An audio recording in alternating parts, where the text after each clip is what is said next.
Alléluia. Accepte notre louange, accepte nos offrandes. Accepte l'offrande de nos acclamations. Accepte l'offrande de nos cris de joie. Accepte l'offrande, Seigneur Dieu, de notre louange, notre adoration. Accepte notre offrande, Père. Accepte notre offrande. Nous t'aimons, nous t'aimons, nous t'aimons, nous t'aimons. Breva katari mamos, bari katari babre. Alay de were levited. Shaba katari babros. Renda bradas, lorianda bradas, se catalamo. Renda bradas, so katarianda bradazeta. Au nom de Jésus, accepte l'offrande, Jésus, de ma vie. Viens remplir le vase que je suis. Merci Jésus. Alléluia. Nous acclamons le roi des rois, le Seigneur des seigneurs. Reçois la gloire Jésus. Reçois les honneurs, roi des rois. Amen. Quelqu'un donne un bon amen à Jésus. Amen. Quelqu'un donne un bon amen à Jésus. Amen. Un bon amen. Amen. Un bon amen. Amen. Un bon amen. Amen. Amen à Jésus. Amen. Amen au Sauveur. Amen. Amen, amen, amen. Amen, amen, amen. Amen. Au nom de Jésus. Amen. Nous disons amen. Amen. Quelqu'un acclame le Sauveur. Amen. Gloire à Dieu. On va se rasseoir dans la présence du Seigneur. Soyez toutes les bienvenus à ce troisième culte du week-end. Amen. J'entends pas bien ton amen. Voilà, donc soyez les bienvenus à ce troisième culte du week-end. Nous sommes par ce culte d'aujourd'hui en train d'achever le séminaire que nous avons commencé mercredi dernier. Donc depuis le 3, le séminaire sur réussir son mariage. Amen. Et nous rendons grâce à Dieu. Est-ce que quelqu'un est béni par ce séminaire? Ça fait du bien à quelqu'un? Amen. Alléluia. C'est ça le but de Dieu. Ça te prépare et je veux que ça puisse accélérer la rencontre, l'établissement de ton mariage pour toi qui n'es pas encore marié avec non seulement la personne à laquelle tu es assorti et vraiment pour que vraiment la lumière de Dieu brille dans votre maison. Amen. Nous rendons grâce à Dieu. On va bénir le Seigneur pour les chantres. Sacerdoce royal. Alléluia. Gloire à Dieu. Amen. Il faut dire que j'étais beaucoup hésitant à savoir si je rediffusais le culte passé ou si je faisais un nouveau culte, un nouveau message. Mais en revenant sur des points et puis en insistant sur d'autres zones, je peux insister au culte d'avant. Amen. Donc vous votez quoi? Nouveau. Si j'ai fait un nouveau, est-ce que vous promettez d'aller écouter l'ancien? Non, c'est rien. Parce que si vous manquez ce que j'ai dit au culte d'avant, c'est-à-dire qu'il y avait une telle décharge. En tout cas, l'onction était là d'une manière puissante. C'est-à-dire, moi-même, quand je le prends, c'est-à-dire du début à la fin, c'était un condensé de révélations. C'est-à-dire que moi-même, je crois que je dois prendre, m'asseoir et puis réécouter. C'est-à-dire de la première phrase à la dernière, chacune des étapes était quelque chose de très spécial. Amen.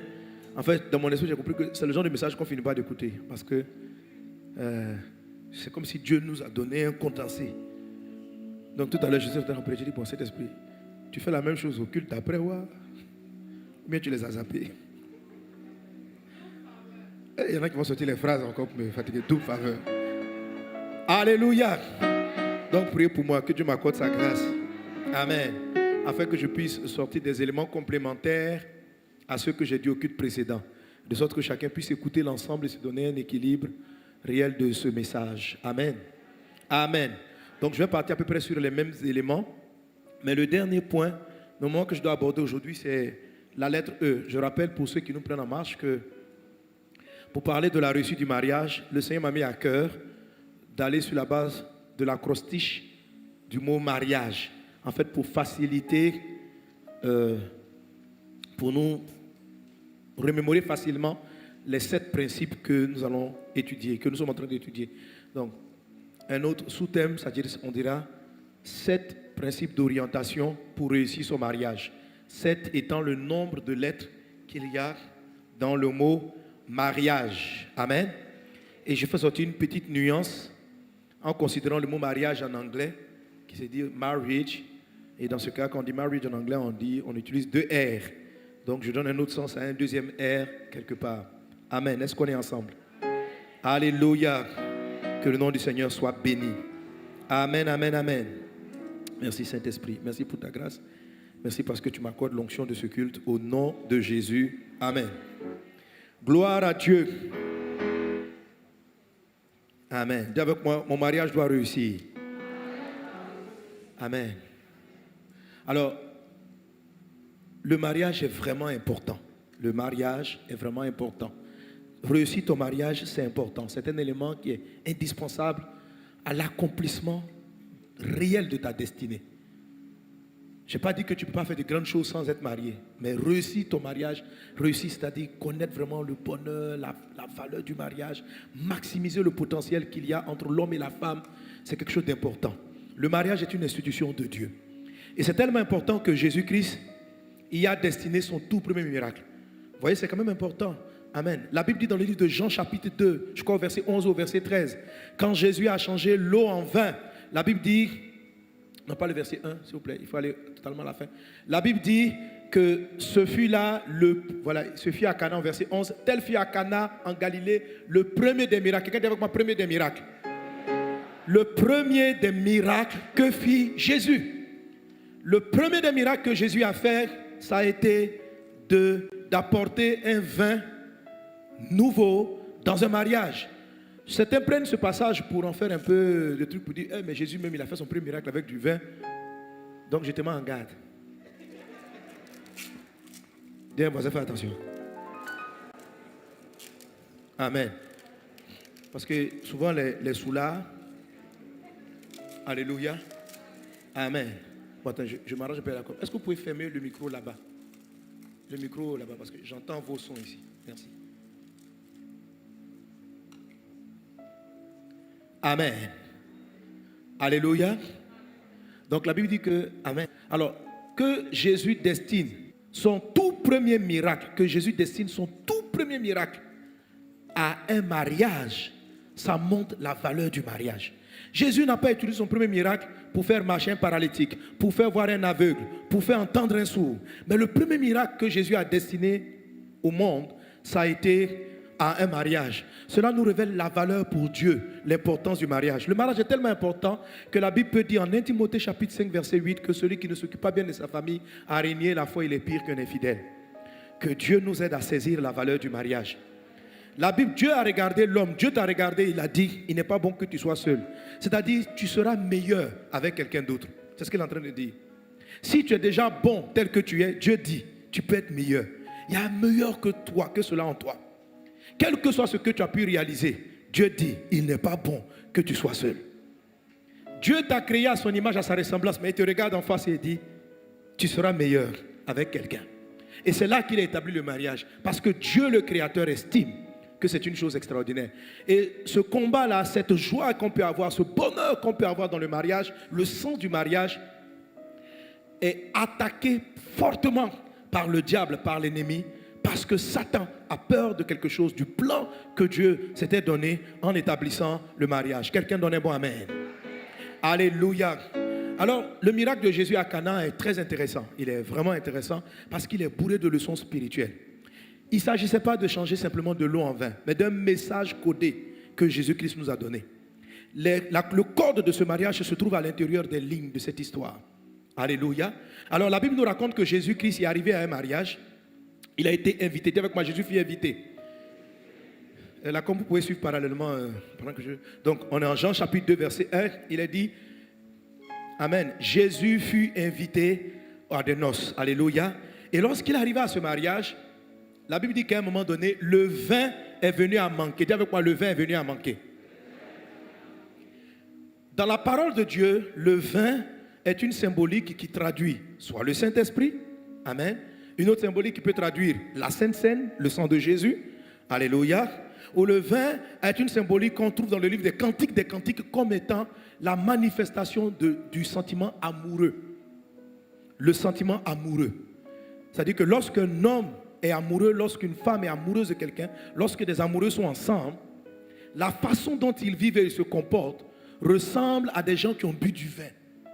C'est très vrai, est-ce que vous savez ça? En tout cas, si tu as déjà été amoureux, tu ressemblais à un soulard.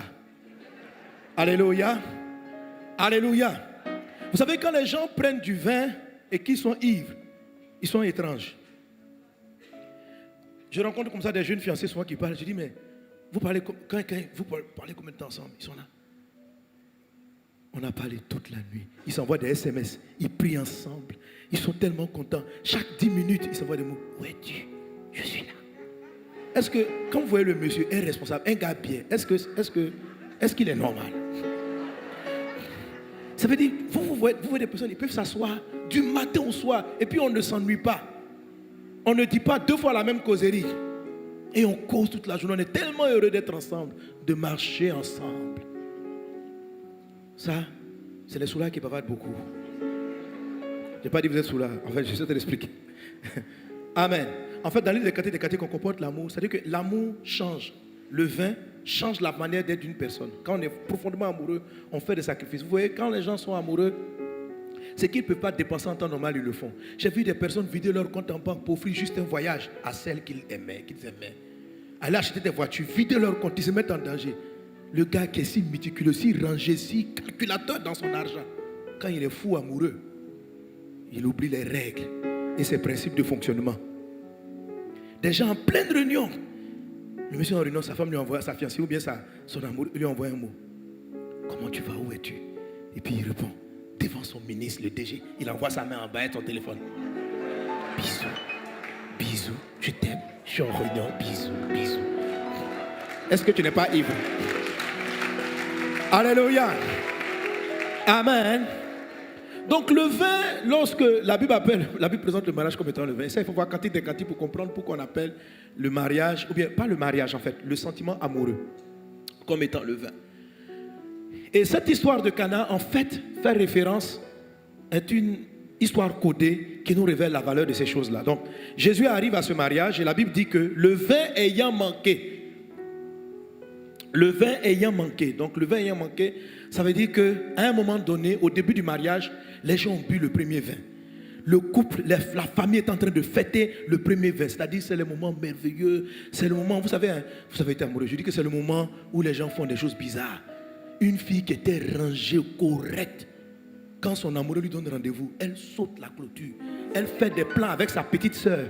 Elle dit à sa petite soeur, comment tu vas dire à maman et à papa que je ne suis pas là. Et puis, mais la fille elle était rangée avant. Si elle n'a pas pris du vin, est-ce qu'elle peut faire ça? Voilà. Le vin, j'en ai oublié des éléments sur le vin. Vous savez que le vin, lorsqu'on a pris du vin, on est insensible aux douleurs. On ne sent pas la douleur. C'est pourquoi les personnes, lorsqu'ils sortent de leur vin, ils se rendent compte qu'ils se sont cognés la tête, mais ils ne se rendaient même pas compte. Lorsqu'on est amoureux, on pardonne facilement les erreurs de la personne qu'on aime. On dit, mais tu ne vois pas son défaut. Ton type là, tu ne sais pas, tu vois que c'est un menteur. Oh, il changera.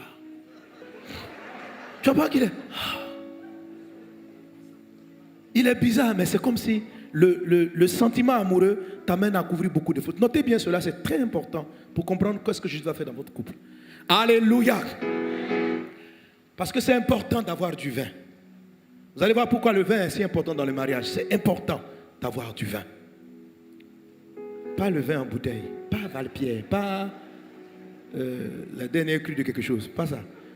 Amen. Ce dont je parle, c'est le vin d'amour. Est-ce qu'on est ensemble? Voilà. Alléluia. Alors, juste après, le vin ayant manqué, ça veut dire la fête a commencé à tourner parce que la substance qui faisait la valeur de la fête, en l'occurrence le vin, n'était plus là. Et pourquoi ce passage est assez étrange? Parce que lorsque le vin est venu à manquer, Marie, la mère de Jésus, s'est approchée de Jésus. On peut avoir le texte à l'écran. Et elle dit, ils n'ont plus de vin. Dans le sens que nous sommes en train de donner, ça veut dire, ils n'ont plus d'amour. Ils ne s'aiment plus trop. Ils n'ont plus de vin, ça veut dire, la façon dont il aimait sa femme, la façon dont elle aimait son mari a commencé à disparaître. Ils n'ont plus de vin. C'est ce que Marie vient dire, la mère de Jésus. Le vin ayant manqué, la mère de Jésus lui dit, ils n'ont plus de vin. Jusqu'à présent, l'histoire semble tout au moins normale. Mais c'est les réactions de Jésus après qui vont nous montrer que Jésus et Marie étaient en train de parler d'autre chose que du vin. Ils étaient dans une autre ligne. Parce que dès qu'elle dit ça à Jésus, d'abord, premièrement, cette question même est étrange. Parce que Marie, elle connaît bien Jésus. Elle sait qu'il n'est pas vigneron. Il ne fabrique pas le vin. Il n'est pas vendeur de vin. Donc, venir demander à Jésus, ils n'ont plus de vin, ça n'a pas de sens. Pourquoi ça, Jésus, tu viens demander? Pourquoi ça, Jésus, tu viens dire ils n'ont plus de vin? Qu'est-ce que tu veux qu'il fasse? Alléluia.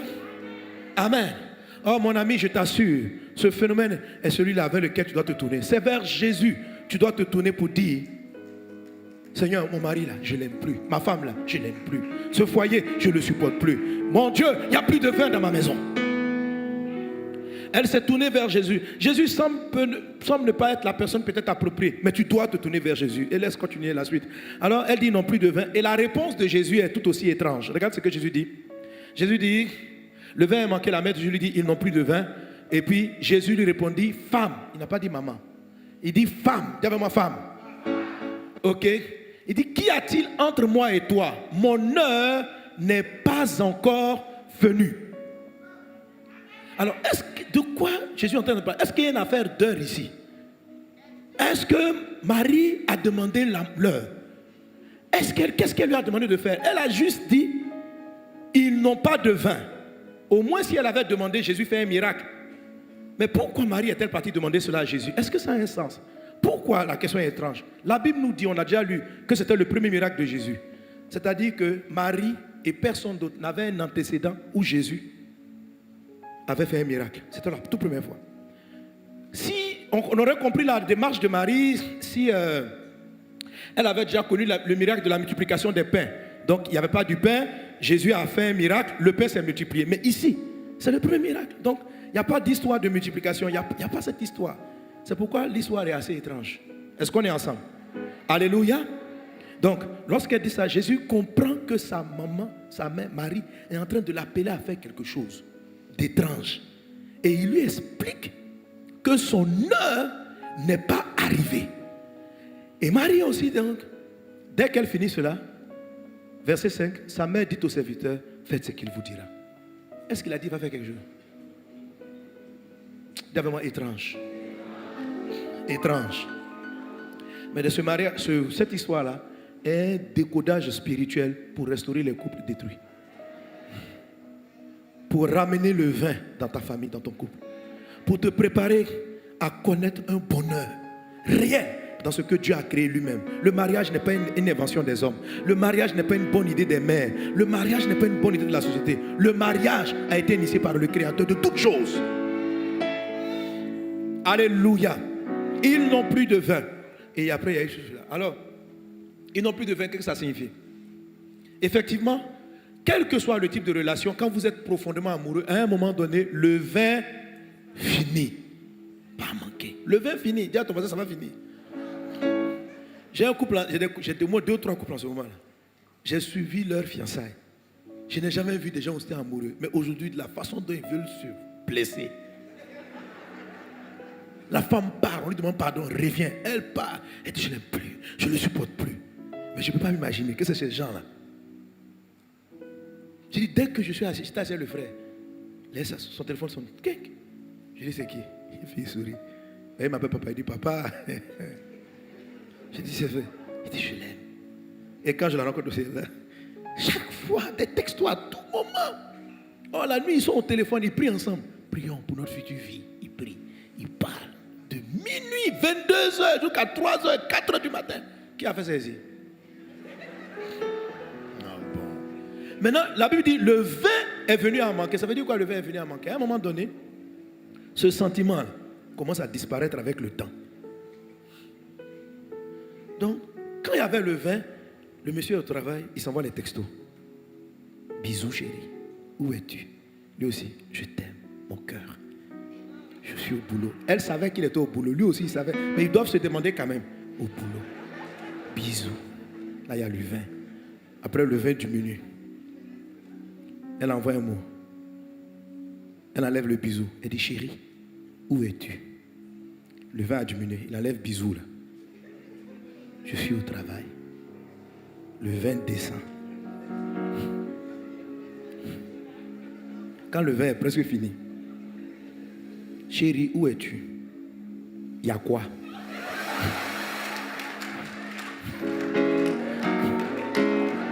Je voulais juste savoir. Alléluia.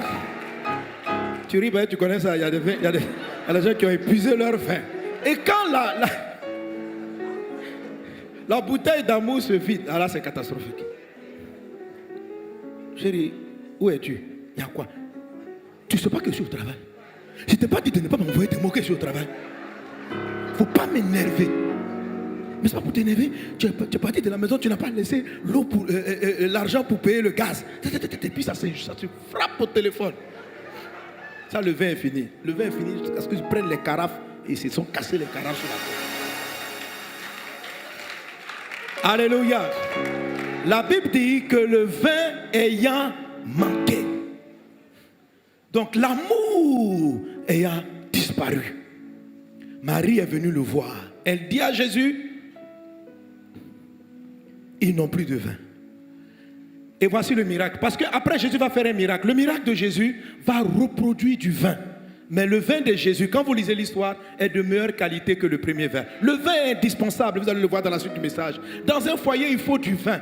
Dans un foyer, il vous faut être amoureux au point où votre amour vous amène à vous pardonner facilement. Dieu a fait exprès pour créer le sentiment amoureux. Mais le sentiment amoureux que nous recherchons, qui aide à vivre heureux dans un couple, tel que nous l'amenons, il est appelé à disparaître. D'où les divorces, les drames, des gens qui étaient amoureux, voient leur vie avancer dans des cauchemars. Ce n'est pas ce que Dieu a prévu. Et pourquoi cela arrive? À cause de la procédure que nous avons concernant le mariage. Quelle est cette procédure? Lorsqu'on vient voir Jésus, on dit à Jésus, ils n'ont plus de vin. Qu'est-ce que Jésus répond? Il dit à Marie, femme, qu'y a-t-il entre moi et toi? Autrement dit, je te vois venir, mais ce que tu dis là, ça m'arrache. En tout cas, en fait, c'est un peu comme si... Mais Marie se retourne, et vous allez voir pourquoi. Marie se retourne, et elle dit, faites ce qu'il vous dira. Dès que Marie a dit, faites ce qu'il vous dira, la phrase d'après, Jésus a donné une instruction pour faire le nouveau vin. Donc, l'heure de Jésus qui n'était pas arrivée, est arrivée dans la minute ou dans les secondes qui ont suivi. Il n'a même pas attendu une heure. Mon heure n'est pas arrivée, mais subitement et brusquement, son heure arriva. Jésus va s'élever dans ton couple. Jésus va se lever dans ton foyer. Jésus veut redonner du vin à ton mariage. Le mariage que tu vas bâtir, Jésus veut lui donner le vrai vin. Le vin de Jésus est de meilleure qualité que le vin que vous êtes parti acheter au marché. Alléluia. Alors qu'est-ce qui s'est passé? Qu'est-ce qui provoque l'intervention de Jésus? Comment ça se fait que Marie a pu déclencher le deuxième vin que Jésus a fabriqué de meilleure qualité que le premier? Ça veut dire que si ton mari est à vous, vous envoyez 10 SMS par heure. Quand le nouveau vin de Jésus arrive, vous envoyez 50. Vous envoyez 100. Parce que lorsqu'on a bu le vin de Jésus, on dit non. L'ordonnateur du repas a dit, pourquoi vous avez gardé le bon vin pour la fin? Jésus a où ton mari et toi, vous êtes dans une telle amitié, une telle complicité, c'est possible en Christ.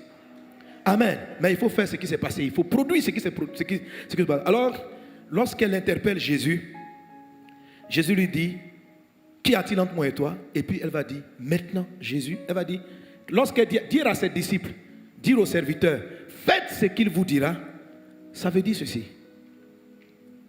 Considérez dorénavant dans ce mariage Jésus comme le maître et le Seigneur. Je ne sais pas si vous comprenez. Les serviteurs sont là. Elle dit, tout ce qu'il va vous dire, faites-le. Tout, ça veut dire, il est le boss. Oui, mes amis, les mariages échouent. Les vins finissent dans les foyers à cause de la position qui est donnée à Jésus. Quel était le problème? Les gens ont invité Jésus à leur mariage. C'est là que tout commence. La Bible dit, Jésus fut invité à ce mariage. Si tu veux que ton couple réussisse, si tu veux fabriquer le vin nouveau, s'il te plaît, n'invite pas Jésus à ton mariage. Dis à ton voisin, ne l'invite pas. Je sais qu'il y a rien qui a envie de dire, non, pasteur, il ne faut pas dire ça. Moi, je veux que Jésus vienne. Jésus n'est pas un invité.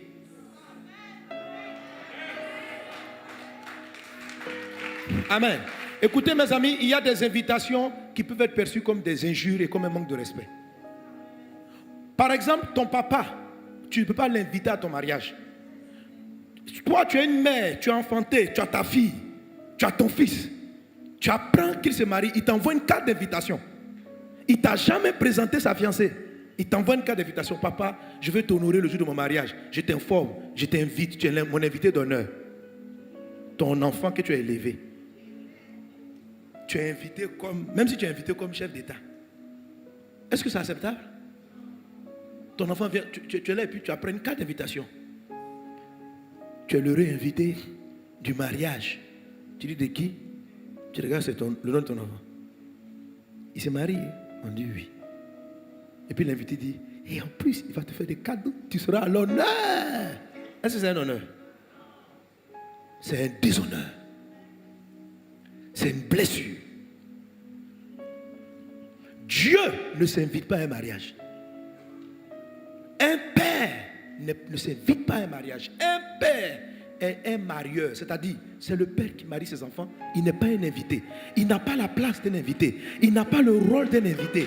Il n'a pas le rôle d'un invité. Un père n'est pas un invité. C'est ton père qui fait le mariage et qui prend les cartes et qui invite ses amis. Il n'est pas un invité, il ne prend pas une carte d'invitation. C'est lui qui fait l'invitation. C'est lui qui dit que son fils se marie. Il n'est pas un invité. Première erreur des gens pour leur mariage, Jésus est un invité dans leur foyer. Jésus ne doit pas être un invité dans ton couple. Il doit être celui qui te conseille au moment où tu choisis ton conjoint. Il doit être celui qui parle avec toi, qui bâtit avec toi ce foyer. Et non quelqu'un qui vient comme un parachuté au milieu de ton foyer, pour lui, même si tu lui envoies une carte d'honneur. Voici les gens qui invitent Jésus. C'est ceux-là qui préparent tout. Ils choisissent leurs copains, leurs copines par eux-mêmes. Ils marchent comme ils veulent. Ils n'écoutent pas la parole de Dieu. Et puis, quelques jours du mariage, une belle carte d'invitation. Nous vous invitons à notre mariage qui aura lieu tel jour. À la mairie du Plateau. Suivi de la bénédiction nuptiale à l'église Vase d'Honneur Centre Kodesh. Donc c'est maintenant qu'ils ont pensé à Jésus. C'est-à-dire que le moment où le pasteur va prier pour eux, ils ont fait tout leur plan. Et maintenant c'est pour prendre la prière de bénédiction qu'on invite Dieu. Même si le pasteur, quelle que soit la force de sa prière, Jésus n'est pas là. Parce qu'on ne l'invite pas au dernier moment. Ce n'est pas le jour de la bénédiction que Dieu arrive dans le foyer. Dieu arrive dans le foyer, Dieu bénit le foyer parce qu'il était là au début. Les pasteurs ne viennent que concrétiser en vous imposant les mains. Ce n'est pas ici l'onction va venir, ça ne va rien changer. Les gens qui étaient faux avant, qui se sont mal comportés avant, la prière occulte n'améliore en rien leur relation conjugale. Vous pouvez passer dans la meilleure église, avoir la meilleure prière du meilleur pasteur, c'est ce qui s'est passé avant le jour de la bénédiction qui détermine si vous serez béni ou pas. Ce n'est pas ce qui s'est passé, c'est pas ce qui va se passer après. Jésus n'est pas un invité et il ne doit pas en être un. Et c'est l'erreur qu'ils avaient commise. Mais en tout cas, c'est mieux même d'inviter Jésus que de ne même pas l'inviter quand même. Tout de même, ok? Parce que moi, quand tu l'invites, tu peux te repentir. Et c'est ce qu'ils ont fait. Amen. Mais ce qui est sûr, il ne faut pas l'inviter. Il faut lui donner la place. Et lorsqu'il s'est passé, amen. Quand Marie a compris, quand Jésus a dit mon heure n'est pas arrivée, rien n'a déclenché mon heure. Comment elle a déclenché l'heure de Jésus? Elle a repositionné Jésus à sa place. Elle est venue, dès qu'elle s'est retournée, elle dit, faites ce qu'il vous dira. C'est-à-dire, cet homme. Parce que Jésus a dit quoi? Femme. Il était en train de l'expliquer. Ici, là. Ce que tu demandes, ce n'est pas une mère à son fils. Tu demandes l'intervention de Dieu. Donc, en ce moment, c'est comme si Jésus n'était plus son fils. Jésus l'appelle femme. Qu'y a-t-il entre moi et toi? Comment me considérez-vous? Il y a des gens qui voient Jésus dans leur maison comme étant la crèche. Mais comment si vous dessinez une crèche où Jésus est couché dans un bébé, est-ce que vous pouvez penser à lui pour vos problèmes au sérieux? Qui tu vois? Qui vois-tu? Un bébé dans une crèche? Et je peux vous choquer. Jésus n'est même pas sur la croix. Jésus est passé par la croix. Amen. Placer Jésus sur la croix, ça peut être un joli pendentif, mais Jésus n'est plus à la croix. Si vous voulez avoir un joli pendentif, il est mieux d'avoir une croix sans Jésus là-dessus. Parce que ça veut dire qu'il est ressuscité. Ça veut dire qu'il a quitté la croix. Placer Jésus avec la croix, sur la croix ça veut pas ça veut dire je vais porter ma croix. Et comme c'est moi-même qui porte ma croix là, ça veut dire c'est vide. Moi-même je vais monter là-dessus. Amen. Donc quand tu mets le pendentif là, ça veut dire que bon, je prends ma croix. Jésus il est ressuscité. Je suis en train de le suivre. Est-ce qu'on est ensemble? Mon frère, si tu ne veux pas, ne mets pas le pendentif et puis on va avancer. Tu as compris, non? Maintenant, si tu veux mettre là, il faut bien mettre. Alléluia.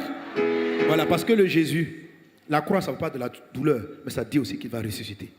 Jésus est vivant. Jésus ramène à la vie tout ce qui était mort. Quand tu mets une croix et puis il n'y a pas Jésus là-dessus, tu penses résurrection. Tu ne penses pas seulement souffrance.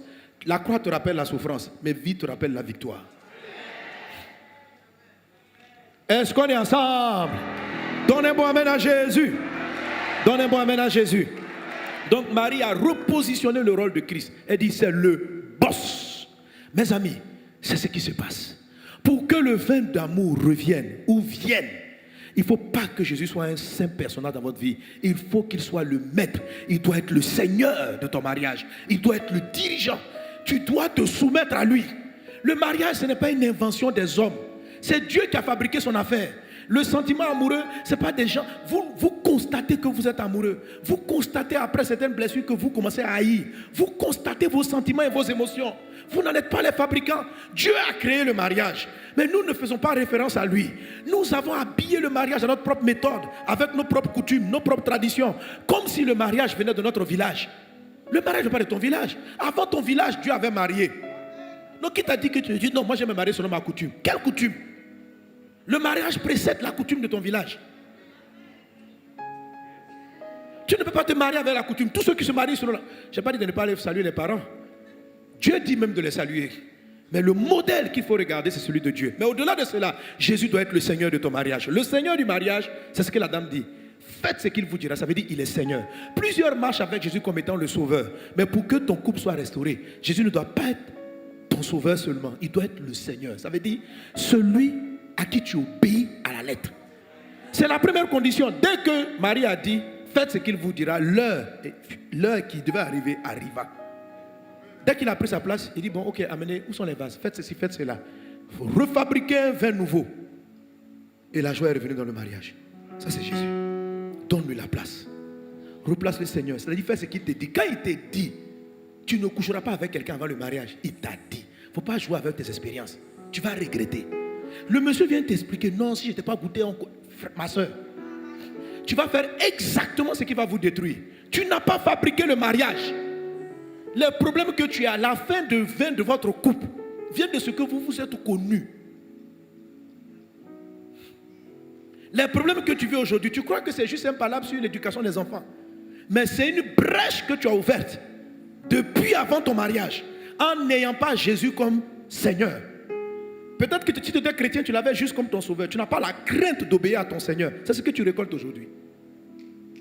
Alors fais comme Marie. Répands-toi, retourne pour dire pardonne-nous de t'avoir pris simplement comme un invité. Nous te redonnons la place du roi. Remets Jésus à sa place dans ton couple. Pour t'appeler ta femme, tu dis maintenant, où Jésus a dit à gauche, nous irons à gauche. Il a dit à droite, nous irons à droite. Parce que c'est à ce prix-là que nous pouvons avoir ce que Dieu nous a promis en ce qui concerne le mariage. Que Dieu bénisse ton foyer dans le nom de Jésus. Alors, mais qu'est-ce que Jésus nous dit? Ce message dont je viens de parler, je l'ai déjà enseigné. Amen. J'ai même un livre là-dessus, bon, qui n'est pas encore sorti. Alléluia. Mais ça m'inspire à le sortir bientôt. N'est-ce pas, maman Lily? Alléluia. Le titre, c'est « J'ai besoin d'un vin nouveau dans mon couple ». Amen. Amen. Qui est prêt à voir ce livre? Il arrive. Gloire à Dieu. Amen. Alors, c'est le résumé, le secret de ce qu'a dit Jésus dans cette histoire que j'ai expliqué au travers du code qui est là, qu'on appelle mariage, les 7 orientations. Ok? Parce que je l'ai déjà enseigné, donc je prends le même enseignement en fait sous un nouvel angle. Alléluia. Donc, parce que ce que Jésus va demander de faire est assez étrange. Et vous allez le comprendre. Amen. Alors, pour illustrer le mariage, la réussite du mariage, pour que tu n'oublies pas, il faut te souvenir simplement du mot mariage avec les mots suivants. Amen. Vois le M de mariage comme signifiant quoi? Maturité. Quelqu'un dit avec moi maturité? Maturité. Et souviens-toi que Dieu marie. Ça veut dire que Dieu prend le contrôle réellement des mariages lorsque l'homme et la femme sont mûrs. Immature pour entrer dans un mariage, c'est une source à problème. Une source de problème. Si vous êtes rentré dans le mariage avec de l'immaturité, comment on sait qu'on est immature? Vous savez, on peut être mature sur un point et puis ne peut être mature sur d'autres points. La maturité totale n'est pas liée à l'âge. Tu peux avoir 70 ans dans ton corps, mais émotionnellement être encore un enfant. Ok? Ou bien être un adolescent. Ok? Et l'adolescence, ça va se marquer par un manque de responsabilité, par exemple. Par un manque de décision, d'orientation. Quelqu'un qui est adolescent, lorsqu'il arrive au mariage, il est dans un esprit d'amusement. Donc, son mariage, il semble un jeu. Oh, l'affaire est sérieuse. Ok? Donc, en fait, il faut vraiment traiter avec la notion de maturité. Et ça, je l'ai déjà abordé. Il faut le prendre. Il y a la maturité. Donc, M comme maturité. Amen. Mais maturité dans la stature comme Jésus. En quoi encore? Stature, sagesse et grâce. Selon Luc chapitre 2, verset 52, les 3 axes dans lesquels Jésus était en train de mûrir. Il mûrissait en stature, en sagesse, en grâce. C'est important, je l'ai traité. Amen. A comme amour. Alléluia. Alléluia. Et là, quand on parle d'amour, on revient à ce que Jésus a fait pour créer le vin nouveau. L'amour, c'est... je vous expliquais donc qu'il y a à peu près 3 degrés d'amour. Il y a l'amour qui n'a aucun goût, qui n'a aucun sentiment, qui ne ressent rien. C'est celui-là qu'on appelle l'amour agapé. C'est celui que Jésus a utilisé. C'est-à-dire, pour recréer le vin, ce que Jésus-Christ a fait est étrange. D'habitude, bon, depuis l'Ancien Testament, même jusqu'au temps de Jésus, chaque fois qu'un aliment était en déficit, il en manquait, Jésus utilisait la matière de l'aliment de base pour recréer l'aliment. Pour avoir beaucoup de pain, Jésus n'a pas utilisé des raisins. Il a pris du pain, il a rendu grâce et Dieu a multiplié du pain. Les poissons, il n'a pas utilisé des poulets. Il a pris du pain, il a rendu grâce, c'est beaucoup de poulets qui sont venus. Quand vous repartez dans l'Ancien Testament, avec les histoires d'Élie, d'Élisée, vous voyez la même chose. On avait besoin de farine, on est parti d'un peu de farine pour en produire en plus grande quantité. Mais la première fois où on a beaucoup de vin, mais qui ne viennent pas d'un reste de vin. Le vin de Jésus a été créé à partir de l'eau.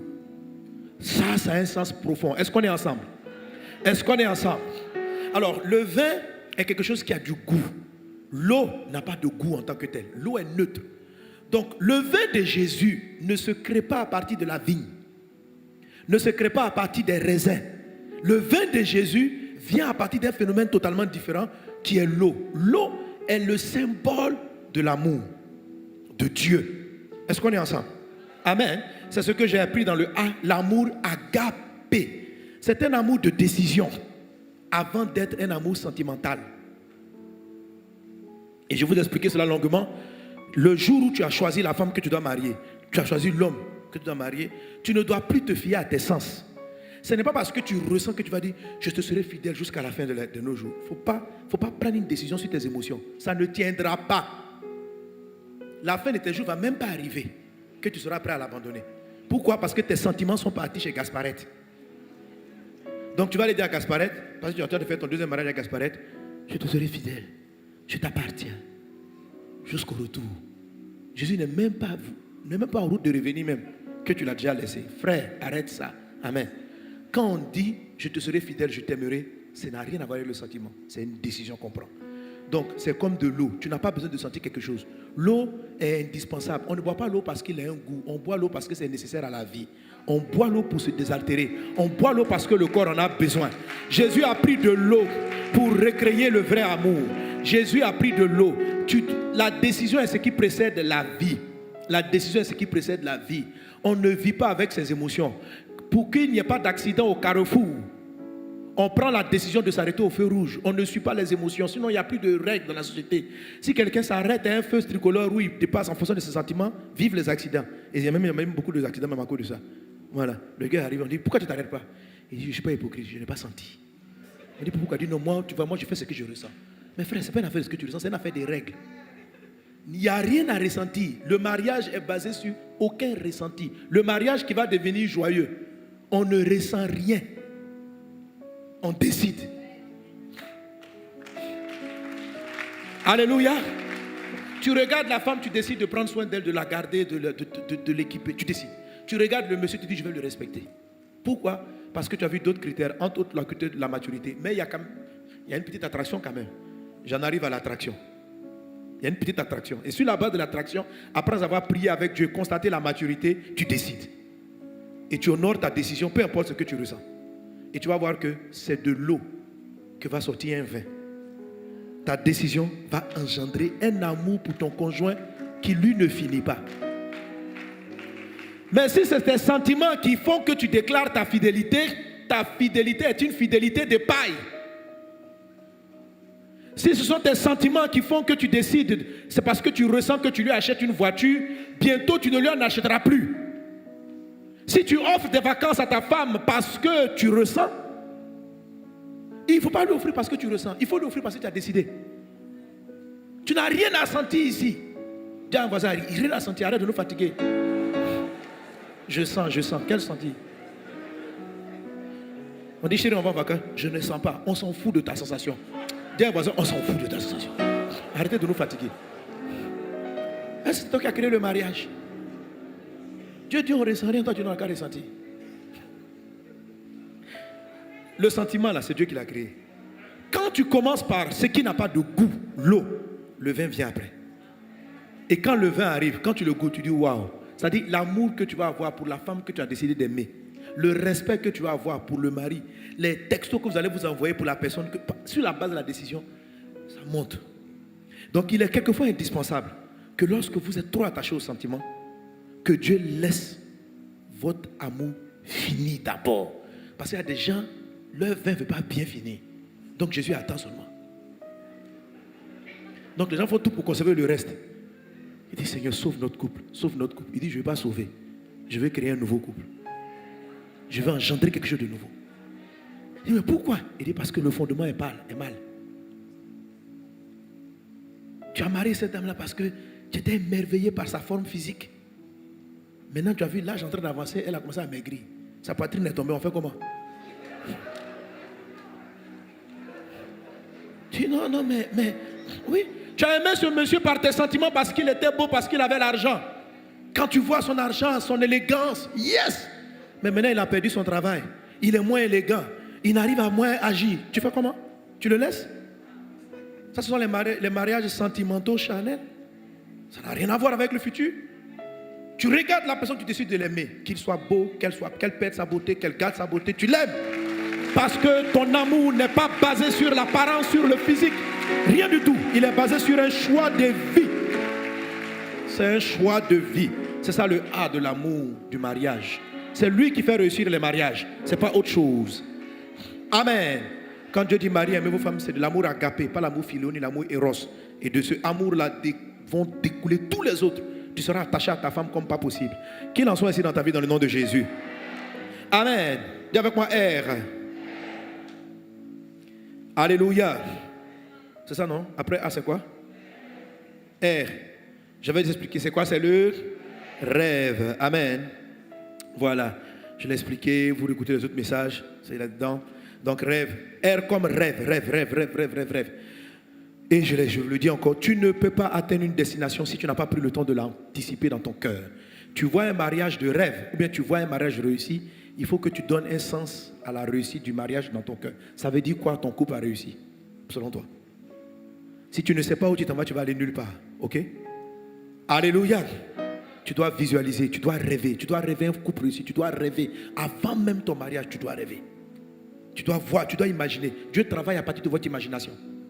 Vous devez imaginer, downloader, transformer, décider, voir. Et comment tu vois un futur radieux? Tu regardes la parole de Dieu, qu'est-ce qui est prévu? Et puis c'est ce que tu mets dans ton esprit. Tu es loin d'y être arrivé, mais tu dois y penser. Tu dois rêver, tu dois penser à ça. Le rêve va donner une direction à ta vie. Le rêve va faire que si tu t'écroules à un moment donné dans votre relation, tu te relèves. Le rêve va te donner la capacité de pardonner. Mais quand il n'y a pas d'objectif à atteindre, c'est très compliqué. Quand tu tombes, tu ne sais même pas pourquoi tu vas te relever. Quand le couple va mal, tu ne sais pas pourquoi tu vas payer le prix de rebâtir ce foyer. Parce qu'il n'y a aucune ambition. Il n'y a pas de rêve. Que vous ayez un rêve. Un mariage a besoin d'un rêve pour aller très loin. Alléluia. Un mariage a besoin de... Deuxième R, c'était la restauration lorsqu'on parle de marriage. Ok. I, dis avec moi I. I, c'est pourquoi? Intimité. Le mariage va réussir parce que vous êtes intime à Dieu. C'est ce que Marie a fait. Il faut de l'intimité avec le Seigneur. Dieu est le créateur, il faut de l'intimité avec Dieu. Deuxième chose, il faut de l'intimité avec vous-même. L'intimité est manifestée par la vie de prière, par le fait que tu t'approches de lui. L'intimité est manifestée par le fait que tu dévoiles à Dieu ton secret. Quelqu'un qui prie, mais qui n'est pas profond de son cœur, qui n'est pas honnête, n'est pas intime de Dieu. Il prie de manière superficielle. quand tu viens, tu es honnête, tu expliques à Dieu tes luttes, tes doutes, tes peurs, ça développe ce qu'on appelle l'intimité. L'intimité, c'est relatif au secret. Il y a trop de gens qui prient Dieu de manière bluffe. André, il vient voir Dieu et puis il frime. Ton couple a des problèmes. Dis à Dieu, Seigneur, je ne sais pas pourquoi ça ne marche pas. Tu pries en frimeur. Oh Dieu, tu sais. Le mariage. Tu te regardes, tu plaisantes ou quoi? Attends, tu n'as pas bien souffert, c'est pourquoi tu t'amuses. Il faut parler. Avec Dieu, il faut être intime. Avec Dieu, il faut être profond. Avec Dieu, il faut être vrai. Et quand tu es vrai avec Dieu, Dieu te délivre. Dieu te transforme. Nous tous qui le visage découvert, 2 Corinthiens 3, 18, nous tous qui le visage découvert, contemplons le Seigneur, nous sommes transformés à la même image. Celui qui voit Dieu intimement est changé. L'intimité est ce qui va te changer dans ton foyer. Quel est notre modèle de mariage? C'est Jésus lui-même. Il a marié l'église. Et ça, c'est important dans la notion de l'amour et du vin. Est-ce qu'on est ensemble? Est-ce qu'on est ensemble? Alléluia. Jésus a aimé l'église, malgré sa faiblesse et malgré ses manquements. Vous savez, je vais vous expliquer que le vrai mariage, pourquoi il faut du vin? Pourquoi il faut du vin? La réalité, c'est que le mariage n'est pas 2 gens parfaits qui se combinent. Non. Le mariage est une alliance spirituelle étrange. Et le modèle du mariage, c'est celui de Jésus. Jésus est parfait. C'est le parfait qui vient rentrer en contact avec l'imparfait. Qu'est-ce qu'il fait que Jésus ne voit pas nos défauts? Pourquoi le vin est utilisé comme image? Parce que le vin t'empêche de voir clair. C'est-à-dire quand tu es ivre là, tu ne sais pas ce qui se passe. C'est-à-dire que c'est ce à quoi tu rêves là, c'est ce que tu vois. Tu peux voir même une femme qui est laide, mais avec le vin. Mais tu es belle. Est-ce que vous savez que c'est la volonté de Dieu? Oui. La vérité, c'est que le mariage est un peu aveugle. Dieu veut faire en sorte que tu ne t'attardes pas sur les défauts de quelqu'un. C'est pourquoi il a besoin du vin. Le vin, c'est comme un anesthésiant. Ça dit ça tue tes palabres. C'est-à-dire qu'il a des défauts et puis tu laisses tomber. Tu couvres. La Bible dit, c'est pas que l'amour résout une multitude de péchés. La Bible dit l'amour couvre une multitude de fautes. L'amour couvre. C'est-à-dire la faute est là et puis l'amour couvre. C'est ce que Dieu a fait pour nous. Le mariage, c'est le modèle de Jésus qui s'est donné pour nous. Et qui est celui qui s'est donné? Le parfait est venu se marier avec l'imperfection. Regardez comment nous sommes pleins de défauts. Alors pour pouvoir supporter ça, pourquoi Jésus meurt pour toi et pour moi? Car Dieu a tellement aimé les hommes. C'est ça le mariage. Le mariage, alléluia, c'est un amour qui vient de sorte que tu regardes ton mari, tu regardes. C'est pourquoi il faut le vin. Parce que quand le vin est parti, tu dis, alors c'est comme ça que tu es. Donc le romantisme que tu me montrais, c'est ça ton vrai toi. Je t'ai vu maintenant. Je t'ai vu. Vous savez, c'est pourquoi quand Adam et Ève sont nés, quand tu les as créés, ils étaient nus, mais ils ne savaient pas qu'ils étaient nus. Dieu les avait aveuglés à leurs défauts. Le premier mariage, le texte dit, Dieu a créé Adam et Ève nus. Mais ils n'en étaient pas conscients. Les problèmes ont commencé lorsqu'ils ont su la vérité. Il y a des informations sur ton conjoint, Dieu estime que ce n'est pas nécessaire. L'amour vient couvrir.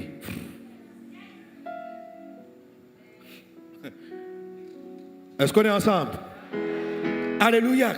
Quelqu'un dit non, je vais me marier avec les yeux clairs. Non. Frère, un homme, une femme, tu la vois tous les jours, le même visage, pendant 30 ans, 40 ans. Il faut être un peu ivre, quoi, tu vois, non, tu es die. tu es ivre d'amour.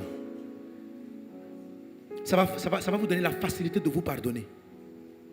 Le vin est indispensable pour vous faciliter le pardon. Parce que vous allez vous marcher sur les pieds. Si vous n'avez pas de vin, chaque frustration va être au compteur de votre âme. Après 10 ans de mariage, vous allez voir que votre âme, même si vous avez dit j'ai laissé tomber, votre âme n'a pas laissé tomber. L'âme continue de compter. Donc Dieu vient noyer l'âme. Il dit, bois. Sois amoureuse. Tu es amoureux. Et puis tu ne vois plus. Quand le vin est fini, tu regardes ton mari. Tu dis, comment j'ai fait? Et j'étais aveugle pour marier celui-là. Ah! Si on te demande, si c'était à refaire, tu serais marié? Pasteur, non. C'est maintenant que j'ai découvert qui il est. Je t'assure que je souffre trop dans ce foyer pour vouloir refaire. Non. C'est pour ça au début, Dieu a laissé que tu étais fan de lui, tu étais aveuglé.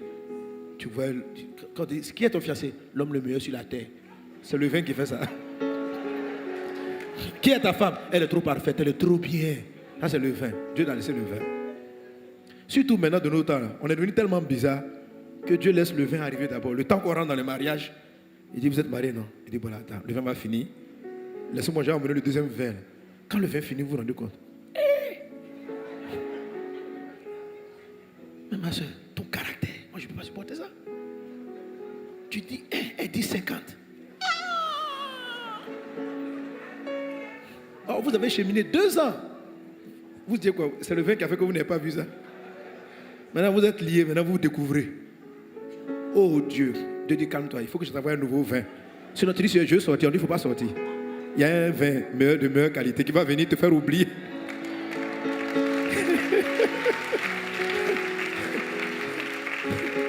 Tu dois boire le vin de l'amour. Alléluia. Les mystères de Dieu sont grands. Le mariage du parfait, Jésus est parfait avec l'imperfection. La Bible appelle l'église le corps de Christ. L'épouse de Christ. Quelle épouse nous sommes? Avec tous ces manquements. Et la Bible prend, dit Marie, aime ta femme comme Christ aimait l'église. Femme, sois soumise à ton mari comme au Seigneur. La femme dit, Jésus, pour toi je peux me soumettre. Toi Jésus, je peux te respecter. Et toi Jésus, tu me comprends. Toi Jésus, tu m'aimes. Mais ce monsieur est là. Je vais me soumettre comment? Et puis Jésus te regarde en face. Il dit, femme, sois soumise à ton mari comme tu le fais pour moi. Mais Jésus, toi, moi, j'ai une raison valable. Toi, tu sais me parler. Regarde comment le monsieur me parle. Comment tu veux que je respecte un homme qui m'insulte à longueur de journée? Et puis il te regarde encore. Je suis ton sauveur ou ton Seigneur? Tu es mon Seigneur. Tu veux le vin nouveau? Oui. Quelle est ma place? Tu es le maître. Marie a dit quoi? Faites tout ce qu'il vous dira. Tu vas faire ce qu'il dit? Il faut faire. Mais Seigneur, si je me le respecte, il va finir par me tuer. J'ai dit, il faut faire. Si j'ai fait, il dit, je te regarde et je te dis, fais-le. Et l'eau donnera le vin. Ça n'a rien de logique. L'eau ne donne pas du vin. Mais c'est justement un miracle. Le mariage est un miracle. L'apôtre Paul dit c'est un grand mystère. Amen. Donc vous pouvez revivre tout cela donc avec le I, la notion de l'intimité va vous donner de ressembler à Christ, d'être capable de supporter comme Christ, d'être capable de vivre comme Christ. Si vous n'avez pas d'intimité, vous ne pouvez pas ressembler à Jésus. C'est trop compliqué. Mais Jésus, tu n'as pas besoin, tu as juste besoin de l'admirer. Amen. Voilà, c'est ce que j'ai dit. J'ai connu le vin. À un moment donné, vraiment, le premier vin, j'étais trop fan de ma femme. À un moment même, elle ne voulait pas, mais je t'ai dit, je pouvais soulever la terre. Chaque week-end, je t'assure à Abidjan. Le vin, fait que tu ne comptais pas les transports. Le vin, j'étais ivre. J'ai patienté. Et gloire à Dieu.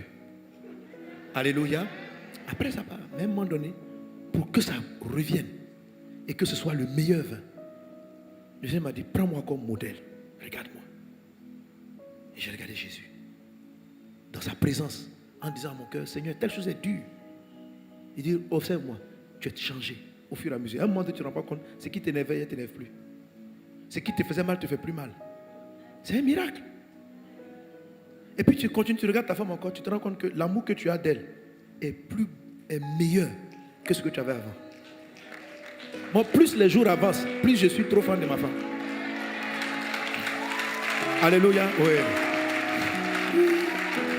Amen. Rentre dans le deuxième vin, il se bonifie chaque fois. Il est merveilleux. Amen.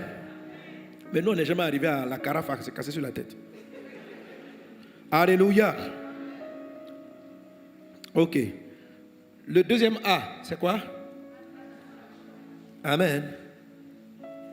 Le deuxième A, c'est l'attachement. Amen. Mais vous pouvez utiliser le mot alliance. Le mot alliance ou attachement. Ok? Alliance ou attachement. Alors là, vraiment, c'est important. C'est pour ça que j'ai envoyé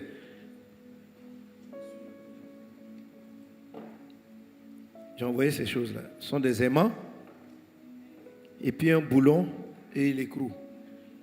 Pour vous expliquer c'est quoi l'attachement. Pour que ton mariage réussisse, il faut que ta femme et toi, ton mari et toi, vous soyez en alliance, vous soyez vraiment attachés. Ça veut dire quoi attaché? Ça veut dire que vous êtes complices. Ça veut dire quoi attaché? Ça veut dire, tu sais, il y a un niveau d'attachement où tu sais exactement pourquoi tu as besoin d'elle. Et elle sait exactement pourquoi elle a besoin de toi. Il y a un niveau d'attachement où vous arrivez au point où il n'y a jamais l'un sans l'autre. Il y a un niveau d'attachement où même ta femme est absente, tu sens ce qu'elle va dire, ce qu'elle va faire. Il y a un niveau d'attachement. Vous arrivez à trouver une imbrication parfaite de votre vie. Vous fusionnez. C'est ça le but du mariage. La Bible dit, ils ne sont plus deux, ils sont un. Il y a un moment donné, tu arrives avec ton conjoint, vous atteignez l'unité. Ça, c'est ce que, quand vous rentrez dans cette dimension, c'est comme si le film est fini. Parce que votre couple devient puissant. Vous amenez un sujet. Vous êtes là. Père, nous avons un projet d'entreprise. Cette déclaration envoie une énergie céleste, divine, dans votre entreprise. Et elle est menée jusqu'au bout. Le A de l'alliance ou de l'attachement est la partie qui fait peur à Satan. Il n'a pas trop peur de ton immaturité. Il sait que, en fait, même l'immaturité, en fait, tous les défauts de l'autre, le manque d'amour, va contrecarrer ou bien attaquer le deuxième A, qui est l'attachement ou l'alliance. Il faut réussir cela. L'alliance fait quoi? Par exemple, en Ecclésiaste chapitre 4, il est parlé, il est ressorti de la valeur de votre union. Ecclésiaste 4, à partir du verset 12, on peut la voir. Il est dit, à partir du verset 9, merci. Lisons ensemble. Il a dit quoi? Deux valent mieux qu'un parce qu'ils retirent un bon salaire de leur mariage. De leur travail, pardon. Dieu dit, quand vous êtes deux, tout ce que vous faites est comme multiplié. Vos activités sont multipliées. La vérité, c'est que un mariage réussi rend plus riche. Quand tu as l'impression que vraiment tu es marié avec la femme, là, ça t'appauvrit. C'est que vous n'êtes pas en accord. Ça veut dire que vous avez l'alliance au doigt, mais vous n'êtes pas en accord. Il faut comprendre le but du mariage. Dieu, en Genèse 2, 18, n'a pas dit il n'est pas bon que l'homme soit célibataire. Il n'a pas dit ça. Il n'a pas dit il n'est pas bon que l'homme ne soit pas célibataire. C'est pas ce qu'il a dit. Il a dit il n'est pas bon que l'homme soit quoi? Il n'est pas bon d'être seul. Beaucoup de personnes interprètent ce passage comme étant Dieu ne veut pas que nous soyons célibataires. Qui a dit ça? Dieu ne veut pas qu'on soit seul. Il y a une différence entre seul et célibataire. Alléluia. Un célibataire, c'est un statut. C'est quelqu'un qui n'est pas encore allé devant le maire et qui n'a pas la bague au doigt. Mais ce que Dieu dit, ce que Dieu veut bannir, c'est la solitude. On peut avoir la bague au doigt et être seul dans son foyer. Un mari qui décide seul, qui pense seul, qui réfléchit seul, et sa femme, elle critique tout ce qu'il est en train de faire. Il est seul, elle est seule. Ils n'ont pas résolu le problème que Dieu a posé. Dieu dit, il n'est pas bon d'être seul. Il n'a pas dit, il n'est pas bon de ne pas être marié. Le mariage est une bonne chose s'il règle la solitude.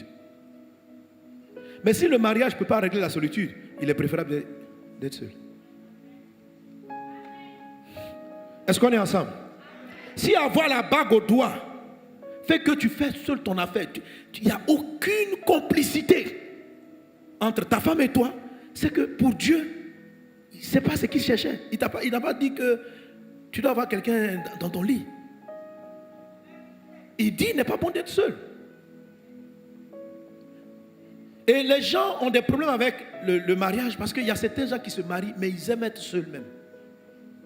Frère, c'est-à-dire il a marié la fille pour l'avoir dans sa chambre, mais sinon lui-même il aime seul. Il est casanier, la dame dit non, quelque part il ne veut pas aller, la dame dit on n'a qu'à causer ensemble, il ne cause pas, lui il est seul. Il aime faire ses affaires seul parce qu'il n'aime pas, comme on dit, on parle en ivoirien, qu'elle mette sa bouche dans ses affaires. Je veux te dire aujourd'hui, c'est la raison pour laquelle tes affaires ne marchent pas comme elles auraient dû. Tu es seul. Tu es marié, mais tu es seul. Tu dis, mais ma femme, elle discute trop. En fait, c'est sa discussion-là. Si vous vous perfectionnez dans l'art de faire et puis dans l'art de sa discussion dont tu ne comprends pas le sens, c'est ce qui va donner ta réussite. La réussite, ce n'est pas un seul qui est fort. c'est la combinaison. Qu'il en soit ainsi dans ta vie, dans le nom de Jésus. Alléluia. Et le A là vient régler ce problème. Le A. Amen, amen, amen. C'est-à-dire attachement. Attachement. Dis avec moi attachement. Attachement. Amen. Alors, je tiens des boulons. Un boulon et puis son écrou, ok? Donc, il va avoir attachement. Pour qu'il y ait attachement, en fait, d'abord, les deux sont à peu près de la même matière. On a du fer ici. Je ramène là. Voilà. Bon. Le gars n'a pas changé le boulon. J'avais dit qu'il était rouillé. Donc, voilà. Amen. Bon, j'avais dit au premier quelque chose là, mais bon, faut pas dire, je ne vais pas dire ça ici. Hein, ma femme m'a rappelé, il ne faut pas prendre quelqu'un qui est rouillé, sinon, l'attache. Sinon, vous allez avoir des problèmes d'attachement. Non, tout le monde est marié, fais attention. Alléluia, c'est pourri. Ok, dis avec moi attachement. Alors, pour qu'il y ait attachement, il faut que vous soyez différents. On attache, pour qu'il y ait attachement, ça veut dire que quand vous êtes attaché, quand ces deux éléments-là sont ensemble, ils vont coincer tout ce qui est au milieu. Ils vont tenir, si c'est le mariage, si c'est l'entreprise. L'attachement fait que votre mariage, votre entreprise, votre activité, votre destinée est sécurisée. L'attachement. L'attachement. Or, l'attachement doit se faire en deux objets qui ont des formes différentes. Il n'y a pas d'attachement. Vous imaginez deux fers comme celui-là. Ils vont s'attacher comment? Ils peuvent être des amis. Ils peuvent marcher ensemble. Mais ils ne peuvent pas faire l'attachement. Je vais t'expliquer qu'il est important que ta femme et toi, vous soyez divergents sur beaucoup de points pour que l'attachement ait lieu. Alléluia. Quand tu dis, ma femme et moi, on est trop différents. Dieu sourit, c'est ça. C'est ça. C'est la partie où vous êtes différents. C'est là-bas que vous allez vous attacher. Les autres parties où vous êtes identiques, vous pouvez être que des amis, pas des attachés. L'homme quittera son père et sa mère, s'attachera. Il faut t'attacher. Dis, attache-toi. Attache-toi.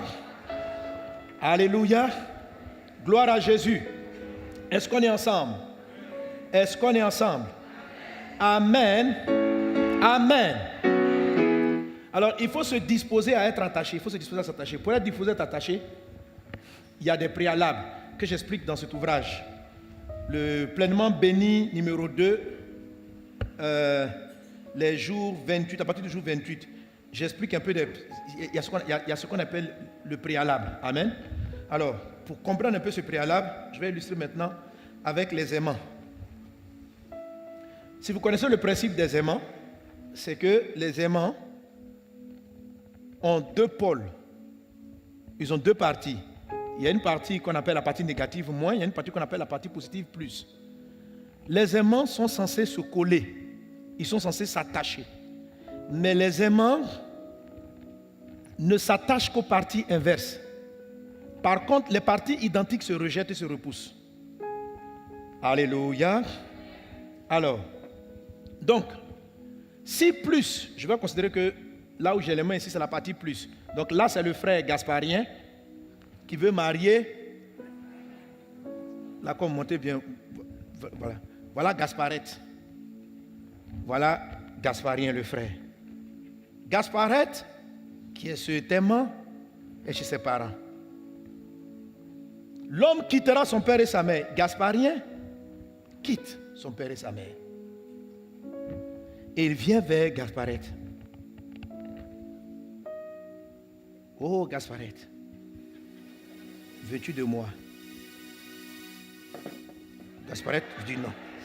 Oh Gasparette. Oh. Oh. Oh. Donc Gasparette dit, je ne veux pas. Je ne comprends pas. pas. On ne s'entend pas. Alléluia. Amen. En fait, quand plus rencontre plus, même s'ils sont faits pour se marier, pour s'attacher, quand plus rencontre plus, si vous tenez des aimants comme ça, vous allez sentir le rejet. Il y a une force qui m'empêche de coller les deux aimants. Ok? Maintenant, si Gasparien vient vers le côté opposé, oh Gasparette, donc plus, oh, là ça s'attire, je les maintiens même, il y a une attraction, ils veulent se marier, ils veulent, et ils sont collés, regarde, c'est collé hein, le diable vient les séparer. Ils sont collés, ils sont attachés. C'est ce qu'on appelle l'attachement. Pour qu'il y ait attachement, il faut qu'il y ait partie inverse. Pas partie identique. Est-ce que quelqu'un est avec moi? Pour qu'il y ait attachement, hein, pourquoi c'est plus et moins? Parce qu'il faut qu'il y ait quelqu'un qui a une partie forte. Dans un domaine est fort, l'autre est faible. Il ne faut pas que vous soyez identiques. Il ne faut pas que vous ayez la même manière de voir exactement. Et pourquoi Gasparien n'arrive pas? Pourquoi certaines sœurs n'arrivent pas à se marier? Pourquoi?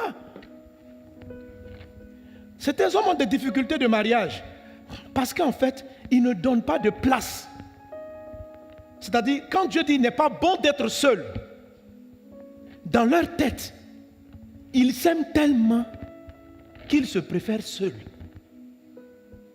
Ce qui fait que même lorsqu'ils rencontrent une femme, elle ne trouve pas de place dans leur vie.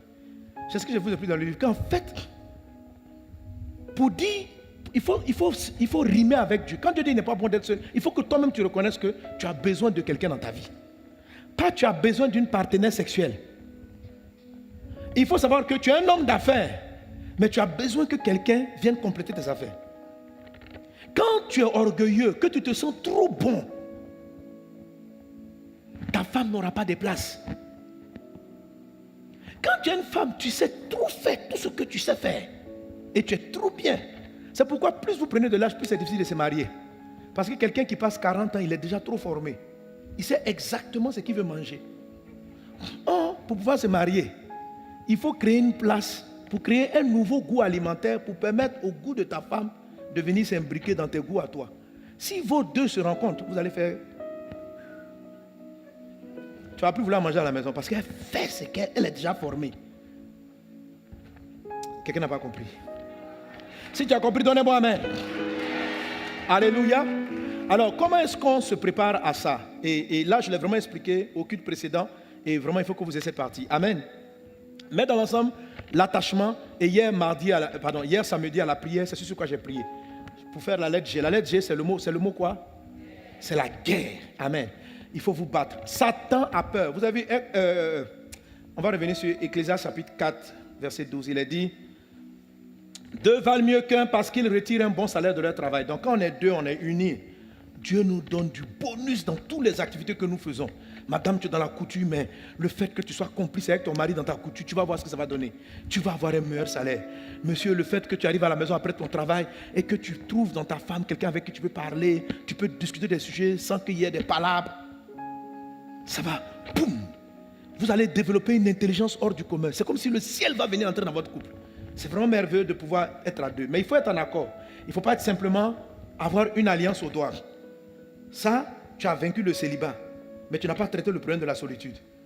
Le problème, c'est que Dieu dit qu'il n'est pas bon d'être seul. C'est-à-dire, il est bon que tu t'associes avec quelqu'un. C'est ce que ça veut dire. Ça veut dire qu'il est bon que tu travailles en équipe. C'est ça, il n'est pas bon d'être seul. Amen. C'est avant là, on aimait les joueurs de football comme ça. Le gars, il prend lui seul, quitte le poteau adverse. Puis il dribble. Si tu es un joueur comme ça, il faut le tuer à le renvoyer. Vas-y, petit.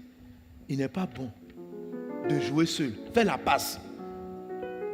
Toi, si tu ne fais pas la passe avec ton argent, toi seul, tu dribbles ton compte en banque, tu maîtrises, tu dribbles, tu gères tous les problèmes. Vous ne gérez pas. Ta femme et toi, elle n'est pas au courant de quelque chose. Chacun dribble. Et à la fin, vous voulez construire votre vie. Mais tu es seul à gérer. Tu es seul. À la fin, tu marques des buts.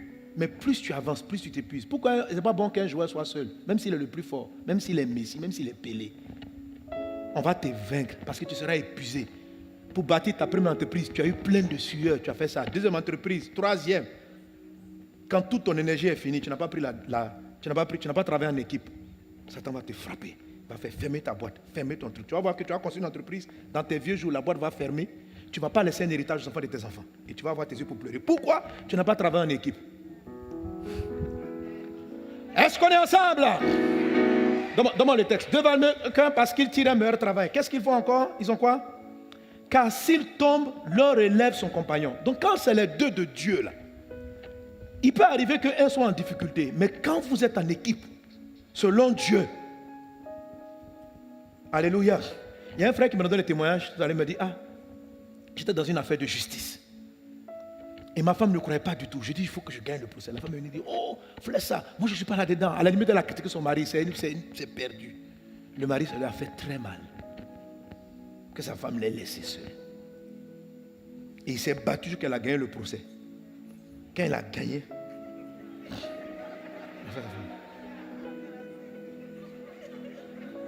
il dit, cet argent que j'ai eu là, tu n'as rien là-dedans. Quand j'avais besoin de toi, tu m'as laissé. Dans les difficultés, tu m'as laissé. Tu n'as rien, moi seul je gère. Cet argent-là, tu n'as pas ton mot à dire. Et le frère est venu me dire en se répondant, il dit, pasteur, tout cet argent, c'est beaucoup de millions. Tous les investissements qu'il a fait après, il les a perdus. Tout. Et Dieu lui a parlé. Même si ta femme t'avait lâché, elle était tombée, elle n'a pas eu la bonne attitude. Il faut le vin pour lui pardonner. Alléluia. Bon, ok, on y va. Deux va mieux qu'un. Si un tombe, l'autre le relève. Mais malheur à celui qui est seul et qui tombe sans avoir un second pour le relever. On y va. De même, si deux couchent ensemble, ils auront chaud. Mais celui qui est seul, comment aura-t-il chaud? Ça veut dire que quand vous êtes dans un couple, vous créez une atmosphère favorable. La chaleur, c'est un environnement chaleureux. Deux valent mieux qu'un. Quand un est triste, l'autre amène la joie. Quand un est abattu. Mais pour ça, là, il faut que tu acceptes que ta femme soit ton complément. Que tu acceptes son existence. Que tu valorises sa différence. Que monsieur, tu valorises la différence de femme. Femme, tu valorises que c'est important. Je dis que c'est pour qu'il y ait de la vie, il faut qu'il y ait deux formes différentes qui s'embrassent. C'est ce qu'on appelle l'attachement. Et quand tu grandis seul, il faut que tu fasses de la place. Tu n'es pas encore marié, mais tu commences à créer des zones où ta femme ou ton mari pourra prendre place. Tu commences à ouvrir ton esprit à peut-être discuter sur des sujets où tu te sentais trop brillant. Ça ressemble à de la perte, mais en fait, ça sera un gain. Et c'est ce qui va faire que votre mariage va réussir. Amen. Donc, quand deux sont ensemble, ils créent beaucoup de chaleur. Ok? Verset 12. Et si quelqu'un est plus fort qu'un seul, les deux peuvent lui résister. Et puis, le mystère puissant. Depuis le début, il parlait de 2, mais à la fin de l'explication, il dit, et la corde à 3 fils ne se rompt pas facilement. On aurait dit qu'il allait dire la corde à 2 fils. Non, pas 2 fils, 3. Le troisième fil, homme-femme, Jésus au milieu. Alléluia, Jésus, ça fait 3. Amen. Mais c'est un principe général. Pour qu'il y ait la notion d'accord. Écoutez, ça c'est une loi universelle. Moi, je rends grâce à Dieu de découvrir la richesse de la parole de Dieu. C'est impressionnant. Musicalement, les hommes se sont rendus compte que l'harmonie musicale n'est pas formée de 2 notes, mais de 3. Pour créer une note, pour créer un accord, ce qu'on appelle un accord, il faut 3 notes. N'est-ce pas? Amen. Parlez à tous les musiciens, vous me dites. L'accord a besoin de 3 cordes. Pour qu'on dise que toi et ta femme, vous êtes d'accord, il faut 3 cordes. Que ces 3 cordes-là soient nouées au nom de Jésus. Jésus est la 3e corde, mais en fait, vous devez avoir, toi et ton conjoint, vous devez avoir 3 éléments d'alliance au moins, pour que plus rien, aucun diable, aucun démon, aucun sorcier ne puisse venir contrecarrer votre foyer. Est-ce qu'on est ensemble? Amen, amen, amen. Wow, j'ai filé jusqu'à, mais je ne suis même pas arrivé. Quelqu'un donne un bon amen. Alléluia. Amen. Alors vraiment, la plupart des parties du message que je dis, c'est ce que j'ai dit au culte d'avant. Développer les 3 cordes dont j'ai parlé. Les 3 cordes, c'est quitter son père et sa mère. L'homme qui va quitter, il va s'attacher et ils vont devenir une seule chair. C'est 3 éléments d'alliance dans le A là. un couple aura des problèmes si on ne quitte pas. Il y a des gens qui sont mariés mais n'ont jamais quitté leurs parents. Quand on dit ton père et ta mère, ça veut dire ton père et ta mère biologique, mais ça veut dire aussi ton histoire. Ça veut dire ton passé. Ça veut dire que ce qui a fait de toi la personne que tu es aujourd'hui. Ok? Et c'est là que j'explique aussi qu'il ne faut pas fuir son passé. J'explique que par exemple, si tu as été très blessé dans ton enfance, par exemple, ou tu as une première relation avant le mari avec qui tu es, qui t'a fait du mal, il faut faire attention de ne pas fuir cette relation. Bon, en fait, en amour, dans le mariage, il y a deux façons. Il y a soit on fuit un passé, soit on quitte un passé. Jésus dit l'homme quittera son père et sa mère. Il n'a pas dit l'homme va fuir. Et je vous ai donné l'illustration en Genèse 16, 7 de Agar qui fuyait. Quand vous fuyez, par exemple, vous avez eu un conjoint très avare ou bien très coureur de jupons et puis vous êtes séparés. Et vous voulez vous remarier en fuyant le coureur de jupons. Quand vous allez rentrer dans votre foyer, en vérité, vous n'avez pas quitté votre histoire. Quand vous fuyez, l'histoire vous accompagne. Parce que quand on fuit, ça veut dire que tu es poursuivi. Quand tu vas rentrer dans ton foyer, tu vas devenir hyper jalouse et tu vas traumatiser ton nouveau mari. Parce qu'il ne va pas comprendre d'où tu sors. Tu es dans ses téléphones, tu es dans sa vie, tu es dans son histoire et dans son futur. Il dit, mais qui est cette dame? D'où tu viens? Qu'est-ce qu'il y a? Tu es devenu ma maman ou quoi? Tu m'as dit 21h30. Pourquoi il est 21h40? Pourquoi? Parce que tu es rentré avec un cauchemar. Peut-être que papa fatiguait maman, papa trompait. Donc tellement tu n'as pas envie de vivre ce cauchemar que tu l'as fui et tu l'as ramené. On ne fuit pas son passé, on le quitte.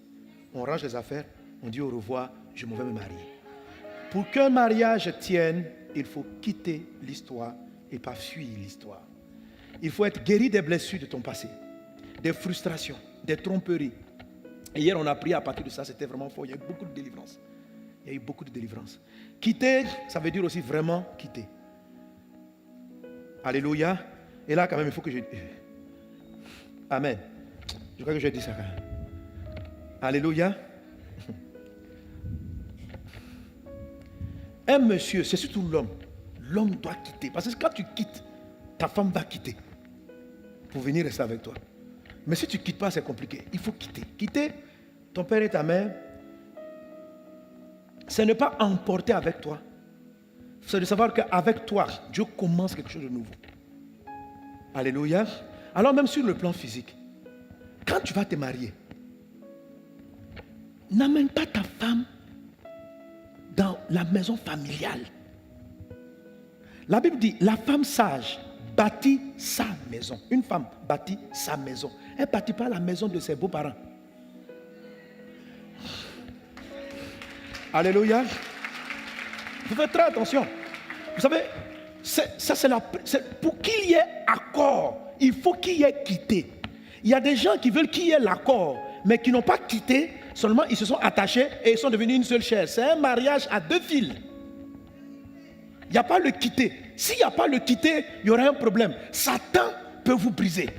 Pour ne pas qu'il vous brise, Marie quitte. Il y a des personnes qui n'ont pas quitté parce que papa et maman ont une emprise sur leur garçon. Ah oui, il faut quitter. Il faut quitter. Sinon, c'est la maman qui arrive. Elle vient avec son fils. Et il détermine les couleurs de la peinture dans votre maison. Non, la Bible dit, l'homme quittera. La femme sage bâtit sa maison. Si c'est ta femme, si c'est ta maman et toi, vous deux qui décidez la couleur, ce n'est plus sa maison. La femme est mal à l'aise. Elle est déstabilisée. Parce que chaque femme bâtit sa maison. Alors le mari, quand il quitte, il doit expliquer à sa maman qui dit, depuis que tu étais petit, quand tu étais étudiant, c'est elle qui a aménagé ta chambre d'étudiant. Quand tu es devenu jeune, elle a aménagé. Le jour où tu te maries, son travail, c'est terminé.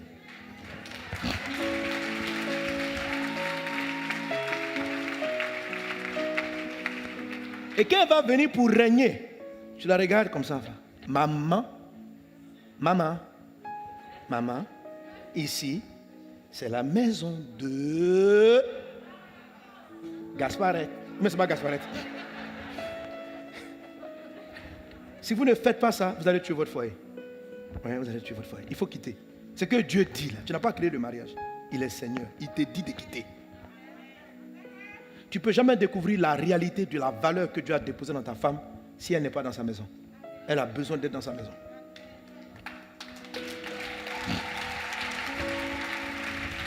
Même si elle ne sait pas peindre, elle ne sait pas habiller comme ta maman, ce n'est pas grave. Laisse-la faire avec ses erreurs. Tu vas voir que tu combines et c'est ces erreurs, ta force et ses erreurs qui font l'attachement et qui vous donnent de la valeur. Dieu laisse délibérément à chacun une part de faiblesse et une part de force pour qu'on puisse combiner. La Bible dit que ce sont les membres les plus faibles qui nécessitent le plus d'attention. Est-ce qu'on est ensemble? Alléluia! Gloire à Dieu.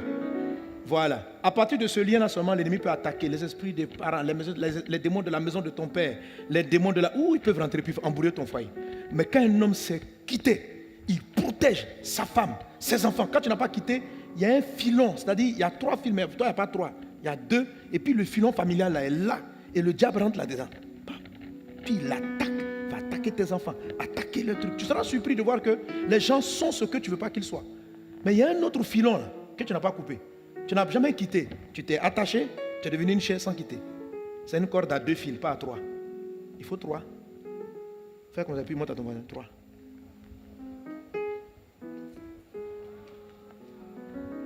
Alléluia! Et les gens disent plus 3, amen. Les gens ne veulent pas quitter, hein? Amen. Toi aussi, ma soeur, il faut quitter. Quand ton mari vient te chercher, tu quittes. Tu ne regardes pas en pensant à quelqu'un d'autre, ok? Quand ton mari vient te prendre, vous partez. Amen. Bref, donc vous avez les 3 éléments. Et donc il y a l'attachement. Et c'est l'attachement, vous voyez la combinaison de la différence des personnes que je développe vraiment dans ce livre-là. Et puis vous avez devenu une seule chair qui sont les relations intimes, la communion, voilà. Alléluia. Et maintenant le G comme guerre. Dis avec moi guerre. En fait, là, j'ai traité cela vraiment hier. C'est la guerre contre ceux qui attaquent le quitter. La guerre spirituelle contre ceux qui attaquent l'attachement. Donc, vous allez voir que Satan va vous empêcher de vous attacher. Et l'attachement est rendu difficile par le manque d'humilité et le fait qu'on n'ait pas laissé de place à quelqu'un. Amen. Donc, pour pouvoir s'attacher, il faut admettre qu'il y a un élément de différence. Et je vous ai dit ça le vendredi. Vous remarquez que quand vous regardez la morphologie de l'homme et de la femme, tout est pratiquement identique sur le corps, sauf les parties qui vont procéder à la reproduction de l'espèce humaine. Amen. Voici les organes qui sont différents, l'homme et la femme, et puis aussi la poitrine, mais qui est l'endroit aussi pour alimenter et pour nourrir le fruit des entrailles. Donc, les seules parties morphologiquement qui sont différentes sont celles qui produisent la vie. Les endroits, les domaines, finances. Si ta femme voit le monde financier comme ça, elle est plus économe, toi tu es plus dépensier, ça prend un peu de temps. Vous savez, trouver le trou là, ce n'est pas facile. Amen. Et c'est là les palabres. Tu dis, je vais visser, il faut qu'on s'attache. Mais ce n'est pas tout à fait facile. Tu peux venir cogner ici, tu peux venir cogner là. Et c'est tout ça, c'est les palabres. Vous faites des histoires. Et puis à un moment donné, vous vous asseyez, vous priez avec l'aide de Dieu. Vous allez finir par trouver, et puis par vous attacher. Et par établir votre alliance, votre système à vous, votre manière de gérer en équipe vos finances, votre manière de gérer en équipe l'éducation de vos enfants. Mais ce n'est pas facile au départ. Mais Dieu a fait exprès pour que vous soyez un peu différents. Parce que c'est de la différence qui va donner la vie. De vos différences. La vie se trouve dans vos différences. Alléluia. Alléluia. J'entends pas bien ton amen. Voilà. Et ça là, quand vous allez faire les palabres de la différence, Satan va amplifier les histoires. C'est comme ça il se bat contre l'attachement. Il va attaquer, il va amplifier pour que vos différences soient tellement vives que vous dites, c'est pas possible, on est trop différents, il faut qu'on se sépare. Il faut faire très attention parce qu'il a peur de la corde à 3 fils. Il va tout faire pour ne pas qu'elle prenne place, au moins pour bloquer un fil. Ok, gloire à Dieu. Et puis une seule chair, etc. Bref. Maintenant, G comme la guerre. E comme... Et toi, tu as fait tous les cultes. Tu as fait les cultes, tu as fait l'autre culte. Comment? Bon, vraiment, tu es une violente. Le royaume de CFO, ce sont les violents qui s'en emparent. Amen. Mais tu aurais dû laisser la place. Amen. Donne-moi l'élévation. L'élévation. Gloire à Dieu. Ça, c'est important. Amen. Amen. Et il y a beaucoup de leçons spirituelles à tirer. En fait, élever, c'est...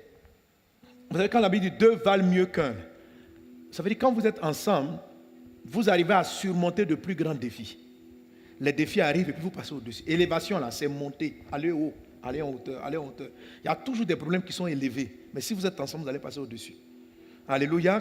Vous allez être confronté au problème du logement. Si vous n'avez pas assez de ressources financières, vous serez confronté au problème. Comment on trouve une maison? Si vous arrivez à trouver l'accord des 3 fils, vous allez voir que vos prières seront tellement merveilleuses que Dieu va créer des circonstances favorables et vous allez passer au-dessus. Amen. Amen. Exemple pratique, je vous l'ai donné souvent avec maman Lily. Moi, je réfléchis beaucoup. La plupart des gens sont comme ça. C'est-à-dire que quand on dit un point, je fais le tour.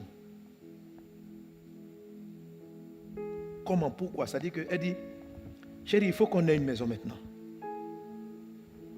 Donc au début, je lui ai fait un palabre. On a fait palabre. Ça, c'est la différence. Palabre de quoi? Mais regarde nos ressources. Comment? Et puis elle commence à me bouder. C'est une maison. Je dis, mais Dieu, est-ce qu'elle ne voit pas que notre argent ne peut pas? Elle dit, je veux la maison. J'ai dit, mais les femmes sont compliquées. Elle est matérialiste ou quoi? Elle n'est pas matérialiste. Donc, moi je regarde. Si j'enlève tant dans l'argent mensuel, je fais un calcul mathématique, donc c'est ça, je fais le tour. Elle est là. Maison. Maison. Moi je suis là. Donc le temps qu'on trouve la faille, c'est pas là. Mais quand tu comprends le mystère, il faut rester calme. Parce que tu as fini par trouver le point d'éjection. Et puis tu me dis, accepte que vous allez avoir une maison. Quand elle dit vous allez à la maison, il faut dire oui. Elle est obligée de dire non. Elle est obligée de la ramener à la réalité financière dont elle est aussi au courant. Mais tu penses que c'est pas tu gagnes combien? Donc vous deux, vous savez, mais c'est comme si ces émotions n'emportent elle veut de la maison. Donc, je dis ok. Quand j'ai fait ça, et ça je vous ai rendu le témoignage. Quelqu'un est venu m'a donné une maison. Je vais voir la maison. Il dit la maison est petite, il m'a donné une deuxième, ça m'a fait 2 maisons. Il dit, et puis le Seigneur me dit, il dit, qui te dit que je te donne les choses par rapport à ton salaire? Je suis Dieu. Je suis Dieu. Amen. Il y a un fils spirituel qui est là, qui est venu me voir. Ils sont venus, lui et sa femme sont venus me voir. Parce qu'ils ont appliqué la même chose. La femme, elle veut une maison. Elle rentre dans l'année, elle dit, elle veut une maison. Le monsieur regarde, il n'a pas l'argent pour la maison. Mais elle veut une maison. Son désir est contraire. Ça semble opposé, mais ça sera une combinaison. Et quand elle rentre en la traversée, elle dit qu'elle aurait une voiture, elle aurait une maison en 2021. Je vois que le mari est à côté. Femme, l'argent de voiture, maison. Hein. Mais ils sont d'accord. La Bible dit quand 2 personnes sont d'accord. Or, d'accord là, c'est devenu combiner sa différence avec toi, ta particularité. Ils se sont mis d'accord. Il a béni sa femme pour son projet et puis il va faire ce qu'il peut faire. Dieu va ouvrir le ciel. Le patron appelle le monsieur. Il travaille dans un truc immobilier. Il appelle, il achète la maison. Il dit, mais toi, tu as une maison. Le frère dit non. Il dit, bon, l'argent de la transaction, comme ça, c'est combien? Trouve une maison, achète ça. Je rembourse comme il dit, c'est pas un problème, on va voir ça après. Allez, dépense l'argent, prends la maison. De la même manière, c'est dimanche dernier, mon autre témoin, de la même manière, comme ça, la dame a eu sa voiture neuve. D'un truc, mais je ne sais pas, c'est-à-dire que quand vous êtes d'accord, Dieu peut descendre, parler à ton DG, c'est-à-dire il s'élève. Il dit, offre-lui une voiture. Vous n'avez aucune idée de la puissance du mariage. Elle n'est pas logique. On dit 2 valent mieux qu'un. Il tire un meilleur salaire. Comment on peut tirer un meilleur salaire? C'est pas parce que normalement le meilleur salaire, on aurait dit que c'est une addition. Ce n'est pas une addition. 2, ça fait une multiplication pour 2. Elle gagne 300 000, tu gagnes 300 000. Mais quand vous arrivez à trouver l'accord aux 3 filles, ce n'est pas 600 000 vous aurez à la fin. Ça sera. Mais c'est un accord dans votre âme, c'est un accord dans votre esprit, c'est un accord qui qui cherche le ciel. C'est un accord entre la rêverie et puis le pragmatisme. C'est un accord entre le calcul et puis la folie. C'est Dieu le parfait qui vient connecter avec les hommes imparfaits. L'amour du mariage est quelque chose d'étrange. Ce n'est pas logique. Parce que ce que Dieu va faire dans votre couple, ça ne sera pas logique. Ce qui est sûr, à la fin de l'histoire, vous aurez vos maisons, vous aurez vos voitures, vos enfants seront dans les meilleures écoles. Vous regardez votre salaire, vous ne savez pas combien vous avez pour y amener, mais vous y êtes. Comment? Personne ne comprend. C'est miraculeux, c'est divin. C'est le mariage qui a réussi. Qu'il en soit ainsi dans ta maison. Amen. Amen. Depuis que j'ai compris ça, je mets ça en application à ma chérie. Après 2 maisons, on en a eu encore. Miracle. Miracle. Miracle. Et chacune, mon salaire ne peut pas le faire. Je ne sais pas, c'est-à-dire qu'il y a des circonstances qui s'agencent. Quelqu'un vient comme ça et te dit, je suis coincé. Prends la maison. Je dis, mon frère, moi, je n'ai pas l'argent pour payer. Il dit, qu'est-ce que tu as? Une maison qui fait combien de centaines de millions? J'ai 5 sur moi, 5 seulement. Il dit, donne, on va avancer. Je dis, tu veux signer les papiers ça? Il dit, signons en même temps. Et tu sais. Je dis, c'est quoi? Quelle est cette affaire? Et te voilà, la maison est sur toi. Après, il vient dire, frère, envoie encore un peu. Tu dis, ah. Et puis, le temps qu'il va, tu vois, Dieu aussi envoie la suite. Il y a des choses qui se passent, ce n'est pas explicable. Vous comprenez? Quand la Bible dit 1 va tuer 1000, 2 va tuer plus de 10 000, parce que Dieu n'additionne pas la fusion. Dieu multiplie. Donc, essayez l'accord, vous allez voir, c'est très bon. Ça marche. Essayez de combiner vos différences. Votre manière de voir qui est très différente, vous allez voir que vous allez être heureux. Amen. Amen. Merci ma chérie d'être ce que tu es. Tu es tellement différente. Bon, sur beaucoup de points. Alléluia. Alors, ce qui va se produire, c'est que vous allez être élevé. Dis avec moi élévation. Élévation. Élévation. Amen. Alors, l'élévation, ça traite beaucoup de sujets. Ça traite les sujets de... Quand ça vous règle à régler tous les problèmes élevés. Là, je viens de vous citer un problème élevé. Amen. Le besoin de la maison était au-dessus de nos forces. Mais combiné, on a connu l'élévation. Donc, l'élévation vient de votre accord.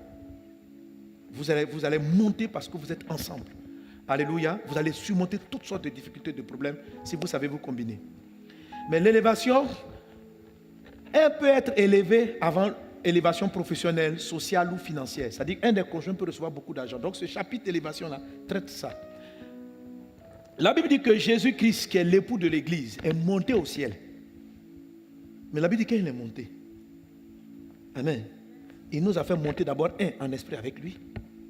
Et il va venir nous chercher pour que nous soyons toujours ensemble. Dans le mot élévation, je mets monter. La phrase c'est monter, monte avec ton conjoint, monter ensemble. Alors, de manière pragmatique, premier cas de figure. Monsieur, tu es nommé. Tu commences à avoir de l'argent. S'il te plaît, fais monter ta femme. Il y a des gens, quand ils montent, la femme n'a pas assez la classe de la nouvelle catégorie sociale dans laquelle il se trouve. Il va chercher une femme du même gabarit. C'est une grave erreur. Jésus, dans sa élévation, il est descendu pour nous prendre. La Bible dit dans 1 Thessaloniciens chapitre 4, pour être ensemble avec lui, dans les lieux élevés. Quel que soit ce que est ta femme, le jour où on t'invite à un gala très élevé, va avec elle. Madame, si tu as connu l'élévation, on t'a nommé DG de la boîte, le jour où tu vas, monte avec ton mari. Il ne faut pas aller seul. Montez ensemble. Si vous ne faites pas ça, quand l'élévation, parce que quand vous êtes encore, Dieu va vous bénir. Mais quand ça va venir, généralement ça n'arrive pas pour vous deux à la fois, ça arrive sur un côté. La maison peut arriver, puis c'est un seul qui voit. Quand tu l'as vu, fais en sorte qu'elle soit au courant, que vous partiez ensemble. Ne pars pas seul. Dis à un voisin, ne va pas seul en haut. Sinon en haut, va te tuer. Ne va pas seul sans ta femme. N'entre pas dans des milieux élevés sans elle. Ne commence pas à toucher trop d'argent sans qu'elle soit ton complice. Tout Tout ce qui s'appelle élévation, gérer ça à deux. Tu vas rester fort et tu vas continuer de monter. Quand tu commences à être là, ta femme n'est au courant de rien. Toi seul, tu montes, tu montes, tu montes. Madame, tu montes, tu montes, tu montes. Satan va en train de vous séparer. Et il va finir avec toi en hauteur. Parce que c'est quand vous étiez unis que vous l'avez terrassé. Et il va essayer de vous dissocier. S'il ne peut pas vous dissocier pendant que vous marchez au même niveau, il va créer la gloire. Il va créer la gloire. Combien de gens ont divorcé quand ils sont devenus DG? Combien de gens ont divorcé quand ils sont devenus ministres? Combien de gens sont devenus adultères quand ils ont eu un poste supérieur? Faites très attention.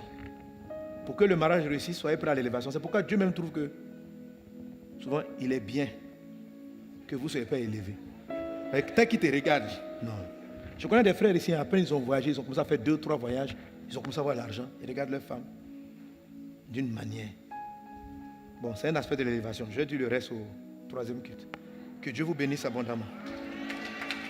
Que Dieu soit avec toi. Que la faveur divine soit dans ton foyer. Que ton couple réussisse. Que vous soyez fusionnels. Que vous enlevez tout ce qui vous sépare. Que Dieu te prépare, toi qui n'es pas marié, à rencontrer un homme ou une femme avec laquelle tu pourras facilement fusionner. Si ton couple a connu la fin du premier vin, que Dieu vous accorde le vin de gloire. Que Dieu restaure le bonheur dans votre maison. Que ta maison soit une réussite et un succès au nom de Jésus. Je déclare cela sur ta vie. Je ne compte pas sur la logique, mais sur la grâce de Dieu. Tu es resté, tu écoutais la parole. Pendant que tu écoutais la parole te lavait. La parole te sanctifiait. La parole t'a amélioré. Je n'ai pas prêché pour te juger, pour te condamner, mais j'ai parlé pour t'expliquer ce que Dieu attend de toi. Pour te dire là où Dieu t'amène. Là où Dieu t'amène. Si tu as décidé d'être avec cette personne, même si aujourd'hui ça ne va pas, aie confiance en Dieu. Positionne Jésus comme étant le roi de ton union. Mets-le à sa place. Fais ce qu'il te dit. Il va honorer sa parole. Il va te rendre à nouveau amoureux. Il va créer à nouveau le bonheur. Quand Dieu t'élèvera, s'il te plaît, montez ensemble. S'il te plaît, monte ensemble. N'oublie pas d'où tu viens. N'oublie pas ce que tu as fait, tu as traversé avec ce mari, avec cette femme. N'oublie pas. Que la main de Dieu soit avec toi. Que la faveur divine soit sur toi. Je bénis vos couples. Je bénis vos futurs couples. Je bénis vos unions. Je bénis vos futures unions. Je bénis. Et je prophétise la lettre E. Que Dieu vous fasse connaître l'élévation dans votre couple. Que Dieu vous amène au sommet dans votre maison. Que la grâce divine surabonde dans votre vie. Au nom puissant de Jésus. Quelqu'un donne un bon. Alléluia. Gloire à Dieu. Amen. Nous voulons bénir le Seigneur. Est-ce qu'on a été béni par la parole? Je sais qu'on aura beaucoup de beaux mariages cette année. Alléluia. Gloire à Dieu. Merci Seigneur. Nous voulons dire merci à Jésus pour la parole qu'on a entendue. On lui apporte nos offrandes. Je rappelle que ces offrandes-là sont destinées à... On va les envoyer, on va semer dans l'évangélisation. Amen. Et ceux qui ont prévu leur offrande, dont j'ai parlé le vendredi, c'est-à-dire l'offrande de 7, n'oubliez pas d'écrire, marquer cela sur l'enveloppe. Juste le chiffre 7, on fera la différence avec les autres enveloppes. Amen. Voilà, nous voulons ensemble apporter au Seigneur, Seigneur Jésus, bénis nos dons, agrée nos dons. Nous voulons ensemble apporter au Seigneur nos offrandes et les offrandes aussi de la construction. Voilà. Pendant que nous apportons les good news, vont passer. Amen.